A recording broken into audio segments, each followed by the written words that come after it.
আজ আমরা আবার ক্লাসরুমের মধ্যে এসে উপস্থিত হয়েছি। আমার স্নেহের ছাত্রছাত্রীরা, আজকে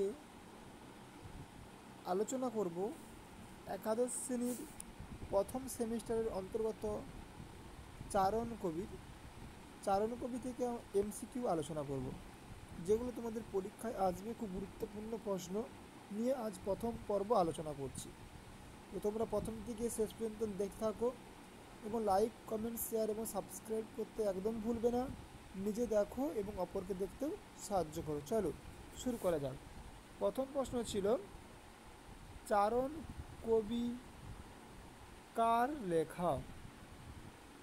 বলো উত্তর কি হবে। দেখো, কয়ে বলা হয়েছে শঙ্খ ঘোষের লেখা, ক্ষয়ে বলা হয়েছে রবীন্দ্রনাথ ঠাকুরের লেখা, গয়ে বলা হয়েছে মানবেন্দ্র বন্দ্যোপাধ্যায় এবং ঘর হয়ে গেছে, এটা ঘ হবে ভারভারা রাও। তো উত্তর হবে ভারভারা রাও। তারপরে দেখো 2 নম্বর প্রশ্ন, চারণ কবি কবিতাটির অনুবাদক কে, অর্থাৎ তর্জমা করেছে কে? দেখো অপশান দিয়েছে শঙ্খ ঘোষ, ক্ষয়ে বলা হয়েছে রবীন্দ্রনাথ ঠাকুর, গয়ে বলা হয়েছে কাজী নজরুল ইসলাম, ঘয়ে বলা হয়েছে ভারভারা রাও। তাহলে দেখো কি হবে উত্তর, শঙ্খ ঘোষ। দেখো 3 নম্বর প্রশ্ন কি বলা হয়েছে, ভারভারা রাও এর সম্পূর্ণ নাম কি? দেখো উত্তর হবে কি হবে দেখা যাক।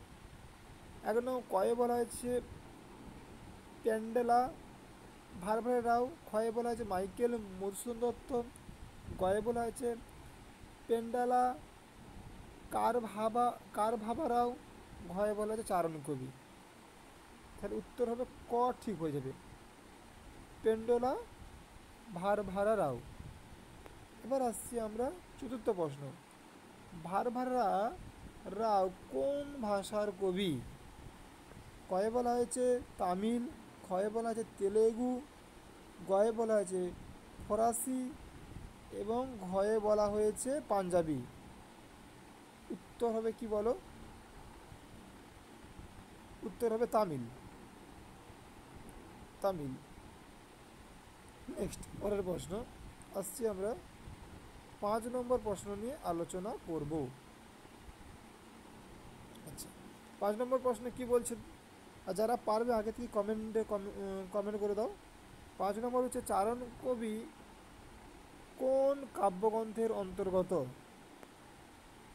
কয় বলা হয়েছে ভবিষ্যৎ চিত্রপটম, ভবিষ্যৎ চিত্রপটম। আচ্ছা, কী হবে বলো? ভবিষ্যৎ চিত্রপটম। তো অপশন এক বলা হয় ভবিষ্যৎ আর একটা হচ্ছে ভবিষ্যৎ। দেখো দুটোর মধ্যে গুলিয়ে ফেলবে তোমরা কোনটা ঠিক। তাহলে অপশন কয়েকটা ঠিক হবে, ভবিষ্যৎ চিত্রপটম। এটা মাথায় রাখতে হবে আমাদেরকে। এবার আসছি আমরা 6 নম্বরের প্রশ্ন। 6 নম্বর প্রশ্ন হচ্ছে, ভারভারা রাও কোন কবিতা সংকলনটির মাধ্যমে প্রথম সর্বভারতীয় পাঠকের কাছে পৌঁছাতে পারলেন? দেখো কয়ে বলা হয়েছে কি, কয়ে বলা হয়েছে ভারভারা রাও আ লাইফ ইন পোয়েট্রি, ক্ষয় বলা হয়েছে ভারভারা রাও না করে দেখো যাও করা আছে পোয়েট্রি। আবার তাহলে দুটোর মধ্যে কোনটা ঠিক হবে? উত্তর কিন্তু কয়টা ঠিক হবে, ভারভারা রাও আ লাইফ ইন পোয়েট্রি। ওকে, চলো পর 7টা যাই। চারণ কবি কবিতাটির চরণ সংখ্যা কটি? কয় বলা হয়েছে 20, ক্ষয় বলা হয়েছে 24, গয়ে বলা হয়েছে 21, ঘয়ে বলা হয়েছে 23। উত্তর হবে খ, ঠিক 24। পরের প্রশ্ন দেখো, চারণ কবি কবিতাটির স্তবক সংখ্যা কটি? কয় বলা হয়েছে 2টি, ক্ষয় বলা হয়েছে 1টি, গয়ে বলা হয়েছে 4টি, ঘয়ে বলা হয়েছে 3টি। বলতো কী হবে? উত্তর 3টি। পরের প্রশ্ন অর্থাৎ 9 নম্বর প্রশ্ন। 9 নম্বর প্রশ্ন কি বলেছে দেখো, ভারভারা রাও যার জীবন দ্বারা অনুপ্রাণিত হয়ে চারণ কবি লেখেন তিনি হলেন, মানে তিনি কে? কয় বলা হয়েছে বেঞ্জামিন মেলায়েজ, ক্ষয় বলা হয়েছে রবীন্দ্রনাথ ঠাকুর, কয় বলা কি আচ্ছা, গয় অপশান দেওয়া নেই। তো তাহলে উত্তরটা কী হবে? রবীন্দ্রনাথ ঠাকুর হবে না বেঞ্জামিন মেলায়েজ? উত্তর হবে বেঞ্জামিন মেলায়েজ। ওকে, চলো 10 নম্বর প্রশ্ন, অর্থাৎ আজকে চারণকবি আলোচনা থেকে শেষ প্রশ্ন। চারণকবি কাদের বলা হয়? কয় বলা আছে দিব্যমান কবিদের, ক্ষয় বলা আছে ভ্রাম্যমান কবিদের, গয়ে বলা আছে লাজুক কবিদের, ঘয়ে বলা আছে বুলবুল কবিদের? উত্তর হবে ভ্রাম্যমান কবিদের।